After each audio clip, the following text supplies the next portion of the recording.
এদেরকে বলে নামাজি, মানে দায়েমি সালাত আদায় করে। তো আমি বেশি কথা বললে গুলিয়ে যাবে, সংক্ষেপে বলছি। অর্থাৎ এরাও বলে আমরা মুসলিম। আমরা সবাই জানি নামাজ তো পড়তে হয়। কেবলা কোন দিকে? হ্যাঁ, এখান থেকে পশ্চিম, কিন্তু কেবলাটা কোনটা? কাবা। কাবার দিকটা হচ্ছে কেবলা, মানে কাবা কেবলা, আর সেই দিকটা বাংলাদেশ থেকে পশ্চিম হয় আর কি। পৃথিবীর এক এক দিক থেকে এক একটা হয়, যাই হোক সেটা না। তো কেবলাকে, কাবাকে কেবলা করে আমরা সালাত আদায় করি। আবার কাবাকে কেন্দ্র করে আরেকটা ইবাদত আছে, দেখি কে বলতে পারেন? হ্যাঁ, কাবাকে কেন্দ্র করে যেমন একটা হলো নামাজ, আরেকটা ইবাদত আছে কি? তাওয়াফ করা। কি করা? তাওয়াফ করা। নামাজের মধ্যে আমরা সিজদা করি কাবাকে কেন্দ্র করে। কাকে সিজদা করি? আল্লাহকে সিজদা করি, বলি আলহামদুলিল্লাহ। আবার মুসলিম নামধারী এক দল আছে, তারা তাদের পীর মুর্শিদের কবরে সিজদা করে। শুনেছেন এমন কথা? আচ্ছা, কেউ কেউ দেখেছেন কি? একটু হাত তোলেন তো, কারা কারা দেখেছেন? এই তো এরকম অনেকে দেখেছেন। আল্লাহ আমাদের হেদায়েত দিন, বলুন আল্লাহুম্মা আমিন। তাহলে এরাও মুসলমান দাবি করে, মানুষকে বা সৃষ্টিকে সিজদা করে। আবার বাংলাদেশে হয়তো আপনারা দেখেননি, হয়তো বা দু একটা জায়গায় থাকতে পারে, খুব কম, কিন্তু পৃথিবীতে কিছু কিছু জায়গায় কবরকেও আবার তাওয়াফ করা হয়, মাজারকে তাওয়াফ করে। ওই তাদের ধারণায় যে তাদের পীর মুর্শিদ ইমাম আছে, তাকেও তারা তাওয়াফ করে, বলুন নাউযুবিল্লাহ। তাহলে এই যে মুসলমান নামধারী লোকগুলো আল্লাহওয়ালাদেরকে, তাদের ধারণায় যে আল্লাহওয়ালাদেরকে সিজদা করা যায়, আল্লাহওয়ালাদের কবর, বা তারা তো কবর বলে না, মাজার বলে। তাদের ধারণায় আল্লাহওয়ালাদেরকে কবর, তাদের কবরকে কবর নাকি বলা যায় না, এটা তারা বলে আর কি। তো এটাও আমাদের সমাজে অনেকের কাছে ধারণাটা স্পষ্ট না। আপনারাও একটু বুঝে নেন। বাংলায় এই যে আপনাদের হুজুরের যে বাড়ি, এটাকে কি বলেন? বাড়ি বলেন না অন্য কিছু বলেন? বাড়ি বলেন না? এইটা, এই যে মাঠটা কি বলা হয় এমনি সময়? কি বলে? ওয়াজের মাঠ অথবা হুজুরদের বাড়ির মাঠ, মাঠ। তো এক একটা ভাষা আছে। বাংলা ভাষায় যাকে বাড়ি বলে, আরবি ভাষায় সেটাকে দার বলে, বাংলা ভাষায় যেটাকে ঘর বলে, আরবি ভাষায় সেটাকে হুজরা বলে। তো হুজরা আমরা অনেক সময় আল্লাহওয়ালারা যেখানে বসেন টসেন সম্মান করে হুজরা বলি, কিন্তু আরবি ভাষায় আল্লাহওয়ালা হোক আর সাধারণ মানুষ হোক, প্রত্যেকের ঘরকেই হুজরা বলে। কি বলে? হুজরা বলে। এখানে কোনো তফাৎ নেই। এখন আল্লাহওয়ালা যিনি, তার ঘরে তিনি নামাজ আদায় করেন, জিকির আজকার আদায় করেন, সেই হিসেবে ওই ঘরটার একটা সম্মান থাকবে, এটাই স্বাভাবিক, নাকি বলেন? আরেকজন তার ঘরে বসে নামাজের সময় নামাজ কাজা করে, মদ খায়, বিড়ি খায়, সিগারেট খায়, গল্প আড্ডা দেয়, মিথ্যে কথা বলে, তাহলে দুই ঘর কি সমান হলো নাকি?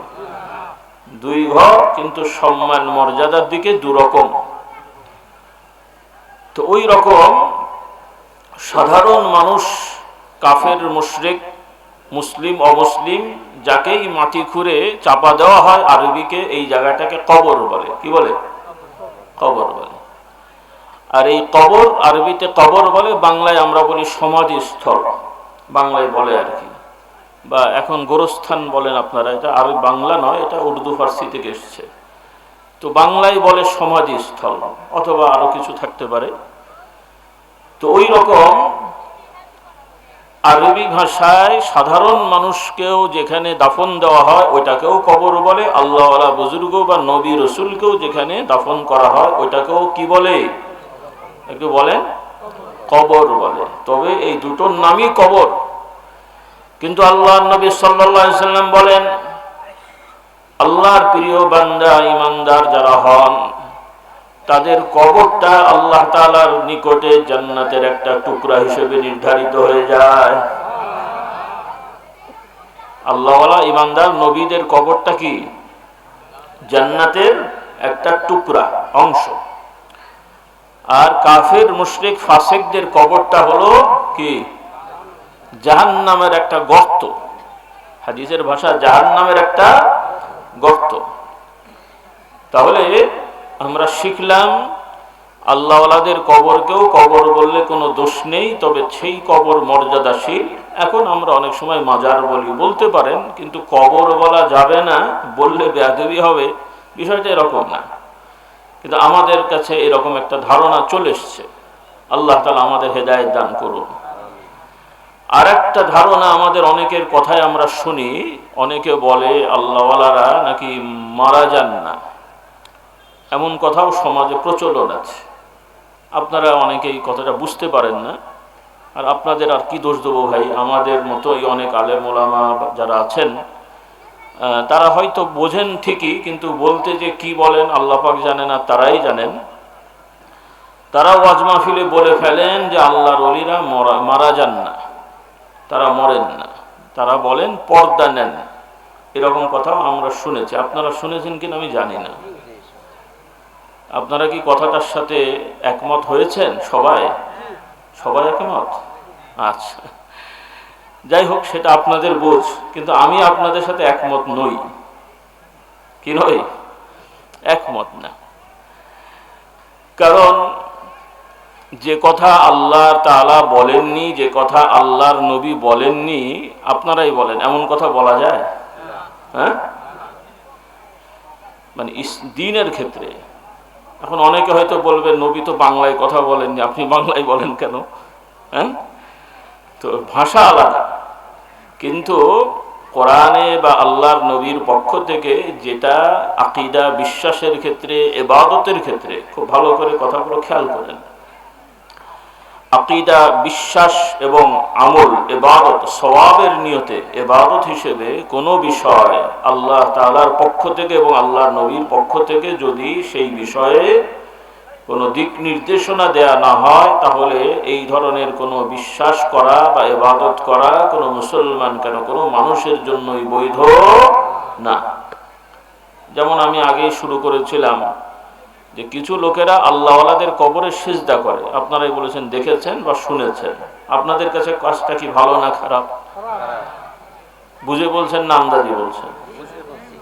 আচ্ছা, যেই লোকরা করে তাদের কাছে কেমন? তো তাদের কাছে ভালো, আপনার কাছে খারাপ। তাকে যদি জিজ্ঞেস করেন ওনার যুক্তি আছে না নাই, দলিল আছে না নাই? দলিল আছে, মানে বানোয়ার দলিল আছে, কিন্তু ওই দলিল আমরা গ্রহণ করি না, কিন্তু দলিল তারা ঠিকই দেয়। এমনকি আপনারা জানেন কিছু কিছু ধর্মের মানুষেরা তারা বিশ্বাস করে যে আল্লাহ তাআলার ছেলে আছে। নাম বলেন তো কারা কারা বিশ্বাস করে? হ্যাঁ, খ্রিস্টান, ইহুদি এবং মক্কার মুশরিকেরা, এই তিন গোষ্ঠী মোটামুটি ভাবে এদের বিশ্বাস ছিল যে আল্লাহ তাআলার সন্তান হয় বা আল্লাহ তাআলা সন্তান গ্রহণ করেন। বলেন নাউযুবিল্লাহ। কোরআন শরীফে এগুলো এসেছে, আমি সংক্ষেপে বলছি।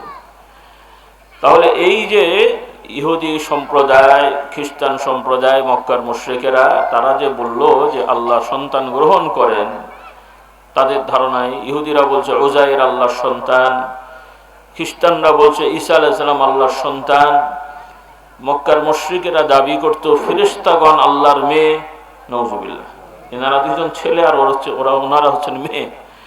তো এইভাবে তারা বন্টন করে ফেলেছে। তাহলে এদেরও যুক্তি আছে না নাই? দলিল আছে না নাই? জাল দলিল সবার আছে। তো এইভাবে সবাই যে যার মতন যুক্তি আর জাল দলিল দিয়ে প্রত্যেকের দিন, ধর্ম, ইবাদত, বন্দেগী তারা বানিয়েছে। তো এখন আপনি আমিও এই যে বললাম তাদের যুক্তি আমরা মানছি না, তাদের দলিল আমরা মানছি না, মানছেন কি আপনারা? যারা বলবে ঈসা আল্লাহর সন্তান মানবেন, যারা বলবে উজাইর আল্লাহর সন্তান মানবেন, যারা বলবে ফেরেশতারা আল্লাহর মেয়ে মানবেন, তারা যুক্তি দেবে, আমরা মানব না। কেন মানব না? যে তাদের এই যুক্তিগুলো তারা বানিয়েছে, আল্লাহর পক্ষ থেকে সরাসরি কখনোই এই ধরনের কথা বলা হয়নি। বরং আল্লাহ তাআলা তাদের দাবির উল্টোটা বলেছেন। সূরা ইখলাস, কুল হুয়াল্লাহ জানা নেই, আশা করি এরকম লোক কেউ নেই, সবাই জানেন না? তবে আমি যদি পরীক্ষা নেই, পাশের লোক বেশি না ফেলের লোক বেশি? হ্যাঁ, সবাই পারেন কিন্তু ভুলভাবে পড়েন। আলহামদু সূরাও মোটামুটি সবাই কম বেশি পারেন, কিন্তু ভুল জানেন, ভুল পড়েন। তো আমাদের এই আলহামদু সূরা শুদ্ধ করার জন্য ক কোটি টাকা লাগবে ভাই? কয় কোটি? লক্ষ, হাজার? আচ্ছা, 200 হয়তো লাগতে পারে। হুজুরকে একটু পান সিগারেট খাওয়া যেতে হবে নাকি? সিগারেট লাগবে তো? নাউজুবিল্লাহ। আলহামদুলিল্লাহ, এই তো ফিরি ফিরি, বরং উল্টো আপনাকে খাওয়াতেও চাইবে। যদি বলেন যে হুজুর আমি শিখবো না, আর যদি তবে আমি শিখবো, শর্ত হলো আমাকে চা খাওয়াতে হবে। আশা করি অনেক ইমাম সাহেব, মুয়াজ্জিন সাহেব আপনাকে শিখতে চাইলে চা পান খাইয়েও শেখাবে ইনশাআল্লাহ। কি আশা করি হবে না ইনশাআল্লাহ? কিন্তু আপনারা শিখতে চান না, শেখা দরকার আছে না নাই? সুযোগ থাকলে যদি না শেখেন আর ভুল পড়েন, গুনাহ হবে। আগে সুযোগ ছিল না, ভুল পড়েছেন, আল্লাহ ক্ষমা করে দেবেন।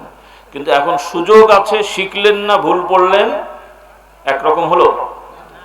এখন আর ওজোর নেই। পানি ছিল না, তায়াম্মুম করেছেন, নামাজ হবে। এখন পানি আছে, আপনার রোগ নেই, পানি ব্যবহার করার সুযোগ আছে, তায়াম্মুম করলে হবে? হ্যাঁ। এজন্য আমার ভাই বোনদের বলতে চাই, আজকের এই মাহফিল থেকে বেশি কিছু তো সবক দেওয়ার সুযোগ নেই, অত কথা বলারও সুযোগ নেই, বললেও আপনারা মানবেন না আমি জানি। তবে অন্তত এতটুকু মানেন যে ইনশাল্লাহ আমরা সহি শুদ্ধ করে আলহামদু সূরা সহ কিছু ছোট ছোট সূরা ভালো করে শিখে নেব, এবং নামাজের রুকু, সেজদা, দোয়া, জিকির, আজকারগুলো সহি শুদ্ধ করে শিখে অর্থটা বুঝে বুঝে পড়বো। বলি ইনশাআল্লাহ।